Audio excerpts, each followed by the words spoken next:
evening, visitors. Welcome to the Australian War Memorial's last post ceremony, which today commemorates the 75th anniversary of the sinking of HMAS Armidale. My name is Gerard Pratt, and joining us today from the Australian Army is Warrant Officer Class 1, Brian Moore. We are honoured to welcome Mr John King, President, ACT Branch, Returned and Services League of Australia, and Mr Peter Cook-Russell, President, ACT Section, Naval Association of Australia. We also warmly welcome members of the Royal Australian Electrical and Mechanical Engineers Corps, who are also commemorating their 75th birthday today. We welcome the veterans who have served, those that are still serving, and the families that support them. We acknowledge the members of RSL and Services Clubs Association, RSL Victoria and RSL Queensland, who are watching the broadcast of this ceremony from across Australia. During the ceremony, wreaths will be laid at the base of the Pool of Reflection by visitors. Australia's Federation Guard is the tri-service ceremonial unit of the Australian Defence Force. They provide a ceremonial presence at civil and military events and during visits to Australia by foreign dignitaries. The Guard will now dismount the catafalque party from the tomb of the unknown Australian soldier.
I invite you all to please stand and join in singing the national anthem.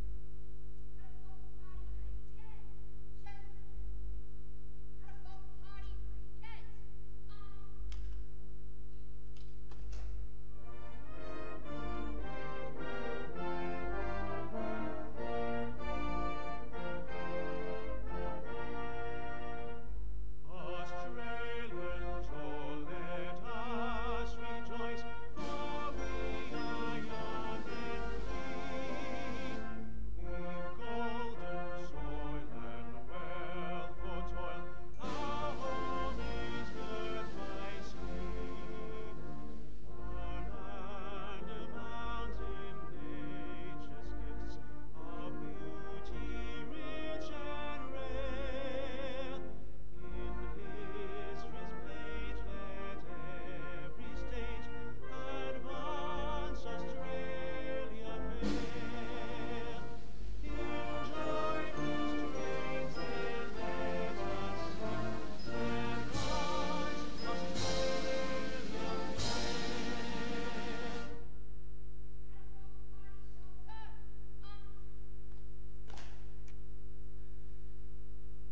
Today we commemorate the 75th anniversary of the sinking of HMAS Armidale.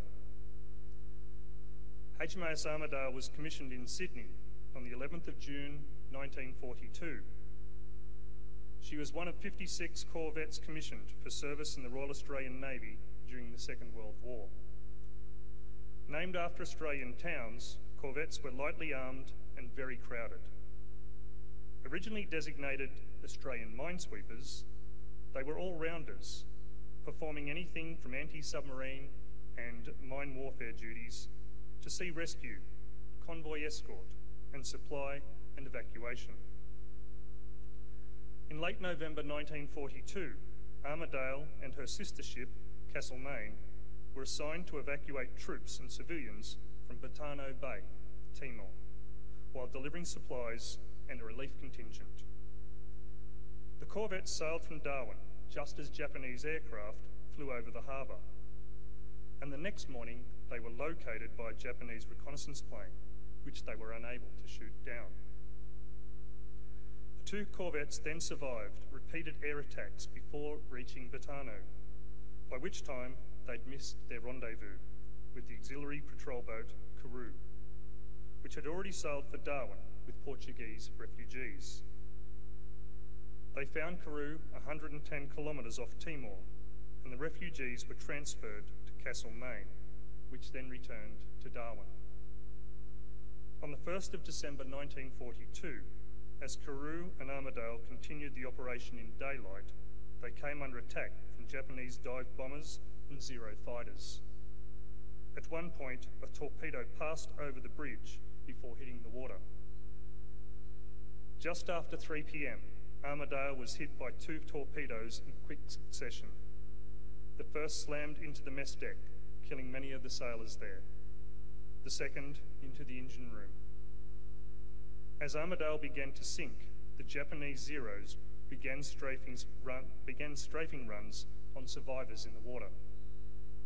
Ordinary sailor Edward Sheen, who had been wounded in the initial attack, strapped himself into one of Armidale's guns and opened fire, forcing a Zero to crash into the sea and damaging at least two others, until he finally went down with the Armidale, still strapped into the gun.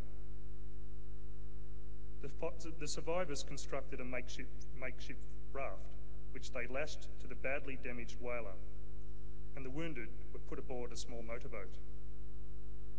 When it became clear that they would not be rescued, the captain and 21 other men made for Australian waters in the motorboat, rowing much of the way because the engine was damaged.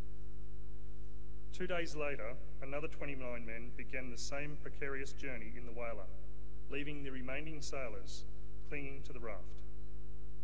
The men in the motorboat and whaler were picked up, but the men left on the raft disappeared without trace.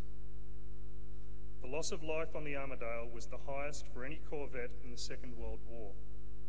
Only 49 of the 145 men on board survived the ordeal. Today, we remember HMAS Armidale. We pay our respects to the men and women commemorated here on the Rolls of Honour, and to the survivors who returned home. Tonight, we will hear the story of just one of those men who lost their life in this action. The Australian War Memorial was the vision of Charles Bean, Australia's First World War official historian.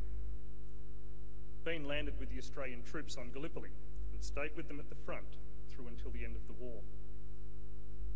The idea of this national memorial and museum came to him at Piesse, France, in the depths of the bloody fighting of 1916. Bean's idea was that this would be a place where families and friends could mourn loved ones buried in faraway places. It would also be a place that could help all Australians understand what these men and women had endured and what they had done for us. Bean's vision, to which we remain true, is best expressed as inscribed in the entrance to the memorial's galleries. Here is their spirit, in the heart of the land they loved, and here we guard the record, which they themselves made.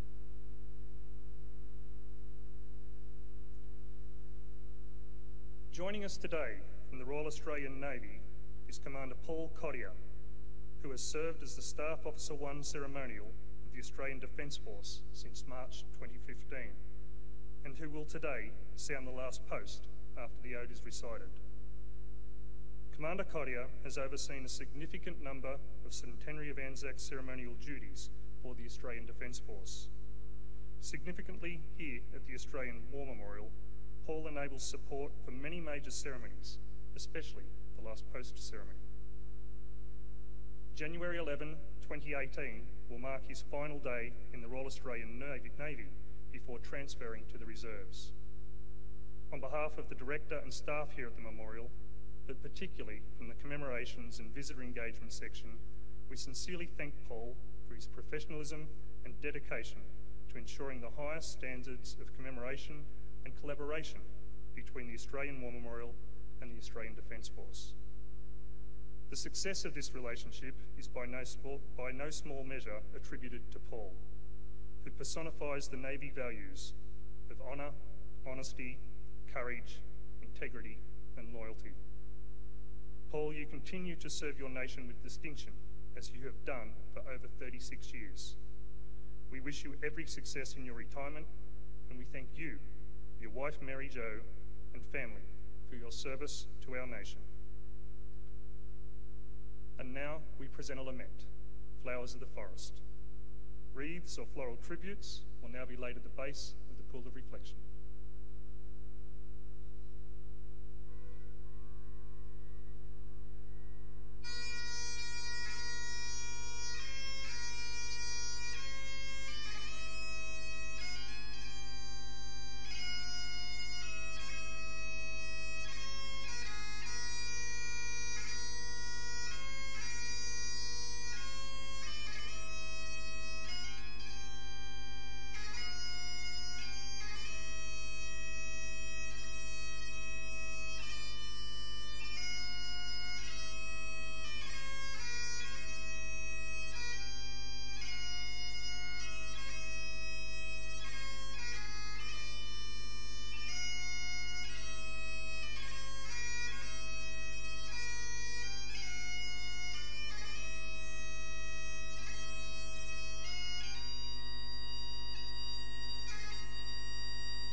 Today, we remember and pay tribute to able seaman Edward Stanfield Piesse.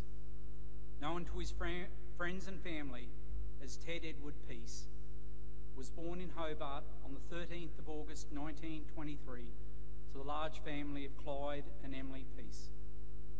Growing up in Bridgewater on the northern bank of the Derwent River, 20 kilometres from Hobart, the Piesse children often ran behind the family horse and cart on the way to and from school. No doubt this contributed to young Ted's athletic abilities, and he went on to win races and other sporting events during his early years. Edward's father, Clyde, was president of the Bridgewater State School Parents and Friends Association. He served in the 10th Field Artillery Brigade during the later stages of the First World War.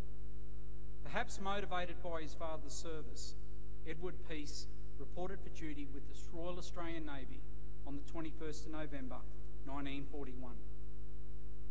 He was sent to HMAS Cerberus, the naval training base on the Mornington Peninsula, south of Melbourne. A year later, he was promoted to acting able seaman and posted to HMAS Armidale.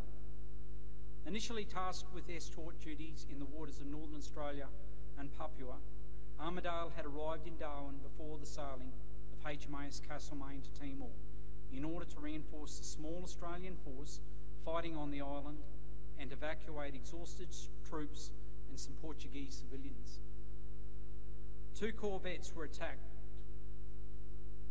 before reaching Batano and missed their rendezvous with the auxiliary patrol boat Carew, which they found off Timor, before transferring refugees from the Carew to Castlemaine, which returned to Darwin. On the 1st of December 1942, Carew and Armidale came under attack from Japanese dive bombers and Zero fighters. Just after 3 p.m, Armidale was hit by 2 torpedoes in quick succession. As she sank, the Japanese Zeros made strafing runs on those in the water. The survivors constructed a makeshift raft and put the wounded on board a small motorboat. When it became clear they would not be rescued, the captain and 21 other men made for Australian waters in the motorboat, rowing much of the way because the engine was damaged. 2 days later, another 29 men began the precarious journey, leaving the remaining survivors clinging to the raft. Those that left were eventually picked up in a harrowing period at sea, but the men remaining on the raft, including Edward Piesse, disappeared without trace. The loss of the life on Armidale were the highest for any corvette during the Second World War. Only 49 of the 149 men on board survived the ordeal and were rescued. Edward Piesse is commemorated on the Plymouth Naval Memorial in Britain. His name is also listed here in the Roll of Honour on my left, among almost 40,000 Australians who died serving in the Second World War. This is but one of the many of the stories of service and sacrifice told here at the Australian War Memorial. We now remember able seaman Edward Stanfield Piesse, who gave his life for us, for our freedoms, and in the hope of a better world.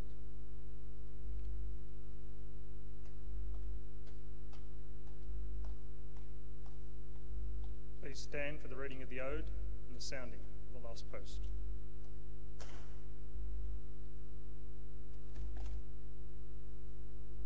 They have no grave but the cruel sea, no flowers to lay their head. A rusting hulk is their tombstone on the ocean bed. They shall grow not old as we that grow old. Age shall not weary them, nor the years condemn. At the going down of the sun and in the morning, we will remember them. We will remember them.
Lest we forget. Lest we forget.